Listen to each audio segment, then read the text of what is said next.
నా పేరు మహేష్ అండి. సెలూన్ ఓపెన్కి విష్ణు మంచు గారు, విరణిక మేడం గారు వచ్చారండి. ఇక్కడ సెలూన్ పెట్టడానికి నాకు ఇష్టం ఉండి నేను సార్కి చెప్పాను. గత 5 సంవత్సరాలు సార్ దగ్గర పర్సనల్ ఎస్టాబ్లిష్గా చేస్తున్నాను. సారు సెలూన్ పెట్టాలి అంటే తను చెప్పారు సమయం ఉంది సెలూన్ పెట్టడానికి, టైం వచ్చి నేను చెప్తాను ఎప్పుడు ఏంటి అనేది. దానికి ముందు మనం అప్డేట్ అవ్వాలి అంటే హెయిర్ స్టైల్స్కి ఏమేమి స్కిల్స్ ఉండాలి ఏంటివన్నీ అప్డేట్ అవ్వాలని చెప్పేసి దుబాయ్, న్యూజిలాండ్ అండ్ యూరోప్లో ట్రైనింగ్ ఇప్పించారు. 3 months ఒక ట్రైనింగ్ వచ్చేసి 3 months ఉంటుంది. 3 countries ట్రైనింగ్ ఇప్పించారు. దాని తర్వాత కన్నప్ప మూవీకి అవుట్లుక్ కోసం చేసి సార్కి స్టార్టింగ్ నుంచి ఎండ్ వరకు కన్నప్ప మూవీ మొత్తం చేశాను. దాన్ని బట్టి సార్ అన్నారు సెలూన్ డిఫరెన్స్ అంటే అకార్డింగ్ టు ఫేస్ టెక్స్చర్ బట్టి హెయిర్ స్టైలింగ్స్ ఉంటుంది. డిఫరెంట్ అంటే ప్రత్యేకంగా పేర్లు చాలా ఉంటాయి, కానీ ఫేస్ టెక్స్చర్ బట్టి మనము హెయిర్ స్టైలింగ్ సజెస్ట్ చేస్తాము. ఇక్కడున్న ప్రత్యేకత అంటే ఇక్కడ ఇన్సెన్స్ hair cuts, colouring, treatments, nail extensions, lashes అన్ని ట్రీట్మెంట్స్ చేస్తాము.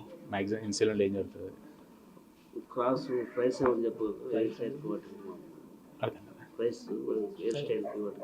ఓకే, ప్రైస్ అనేది స్టార్టింగ్ హెయిర్ కట్ 300 ఉంటుంది. 300 నుంచి 2000 వరకు కూడా ఉంది హెయిర్ కట్.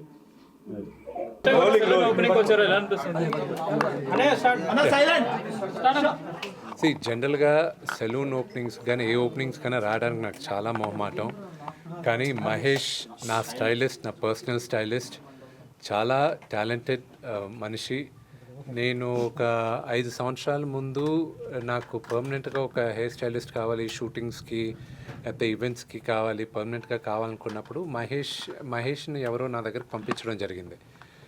దాని తర్వాత మహేష్ని దుబాయ్లోను టాప్ ట్రైనింగ్ ఇన్స్టిట్యూషన్స్ దుబాయ్లోను, దాని తర్వాత యూరోప్లోను, న్యూజిలాండ్కి పంపించి ట్రైనింగ్ అయిన తర్వాత he's fantastic stylist and hair cutter.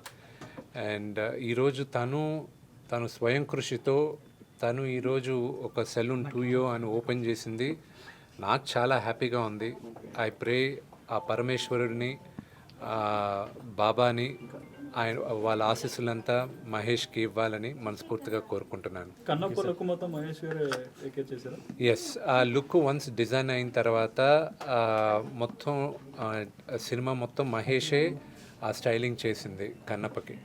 So నేను నమ్మి ఇంత పెద్ద సినిమా అతని చేతుల్లో అతను స్టైలింగ్ చేశాడంటే so you have to be confident. నాకే కాదు, అక్కడ చాలామంది నటీనటులకి మనం హెయిర్ పీసెస్ వాడాం. అంటే ఈ పౌరాణికం చిత్రం కాబట్టి ఆ హెయిర్ పీసెస్ వాడినప్పుడు దాన్ని స్టైలింగ్ చేసేదంతా విగ్స్ అన్నీ కూడా మనకి హెయిర్ పీసెస్ బాంబే నుంచి వచ్చినప్పటికీను దాన్ని స్టైలింగ్ చేసి ఆ క్లిప్స్ అంతా చేసింది మహేష్. అంటే అక్షయ్ కుమార్ గారు, ప్రభాస్ గారు అందరికీ అంటే ఆ పెద్ద తారలందరికీ వాళ్ళ పర్సనల్ స్టైలిస్టులు ఉంటారు. మిగతా వాళ్ళకి ఇప్పుడు శరత్ కుమార్ గారి దగ్గర నుంచి వీళ్ళందరికీ ఈయన దగ్గర నుంచి స్టైలింగ్ చేశారు. ఫస్ట్ ఆ ఒక హెయిర్ పీస్ని స్టైల్ చేసిన తర్వాత వాళ్ళ స్టైలిస్టులు దాన్ని అమలుపరుస్తారు. సో నాన్నగారు 50 years కంప్లీట్ చేసుకున్నారు, చాలా గ్రాండ్గా సెలబ్రేషన్ కూడా చేశారు. ఎలా అనిపిస్తుంది?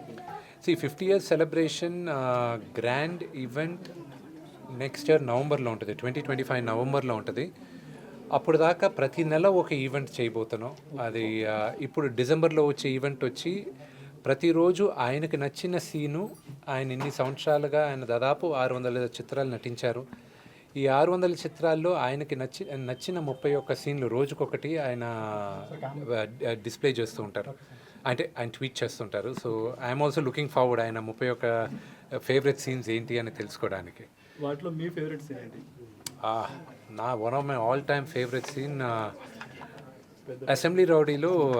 చాలామందికి పెద్దరాయుడు అంటారు, కానీ పెద్దరాయుడు కన్నా ముందు నాకు అసెంబ్లీ రౌడీలో భాష సీన్ ఒకటి, రెండోది రాయలసీమ రామన్న చౌదరిలో ఇది దేవుడి గురించి మాట్లాడతారు ఆయన. మొత్తం ఆ దేవుడిని ఎందుకు మొక్కాలి అనేది, స్నేహం గురించి చెప్పేసి those are my favourite scenes all time. నల్లుడు గారులు అలా చెప్పుకుంటూ వెళ్తే టైం సరిపోదు. బట్ యా, ఓకే, ఇది ఫైనల్గా Kannappa next year March 25th రాబోతుంది. April 25th.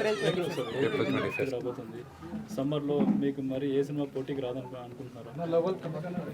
ఈరోజు ప్రతి నిర్మాతతోనూ మాట్లాడి మేమందరం ఇంత భారీ బడ్జెట్ సినిమాలందరూ ఒకరొకరు మాట్లాడుకొని స్పేస్ ఇచ్చి చేయడం జరుగుతుంది. అలాగే చాలామందితో చర్చించి ఇనిషియల్గా ఆగస్ట్లో రిలీజ్ అవ్వాల్సింది డిసెంబర్కి షిఫ్ట్ అవ్వడం, ప్రొడ్యూసర్స్తో మాట్లాడి జరిగింది. ఇప్పుడు మాకు విఎఫ్ఎక్స్ ఈ సినిమాలో చాలా నేర్చుకుంటున్నాను. అంత ఈజీగా అవ్వట్లేదు పోస్ట్ ప్రొడక్షన్ ఇదంతా. సో ఎందుకు డిసెంబర్లో రిలీజ్ చేయలేదని ఎవరు అడగరు. ఒక మంచి చిత్రాన్ని కోసం జనాలకి అందించాలన్న ఉద్దేశంతో మేమందరం వెయిట్ చేసి ఏప్రిల్ అయితే కంఫర్టబుల్గా మేము అనుకున్న రీతిలో రిలీజ్ చేయగలం అన్న ఉద్దేశంతో April 25th. అది ఒరిజినల్గా మీకు త్వరలో తెలియబోతుంది. వాళ్ళ డిస్ట్రిబ్యూటర్స్ మా డిస్ట్రిబ్యూటర్స్ ఒకరే. సో ఆటోమేటిక్గా ఒక్క తెలుగులోనే కాదు మేము రిలీజ్ చేయాలనుకునేది, ఆల్ ఇండియా రిలీజ్ చేయాలి. సో అన్ని భాషలు ఇంపార్టెంటే మాకు. నాకు మేజర్ సీక్వెన్స్ ఒకటి ప్యారిస్లో జరుగుతుంది. ఆ సీక్వెన్స్ రావడానికి డిసెంబర్ ఎండ్ అవుతుంది. సో దాని తర్వాత ఇక్కడ లోకల్ స్టూడియోస్లోను, అన్నపూర్ణ స్టూడియోస్లోను వీళ్ళందరితో వర్క్స్ జరుగుతున్నాయి. మా బ్యాక్గ్రౌండ్ స్కోర్ జరగాలి. సో దాని గురించి టేక్ టైం.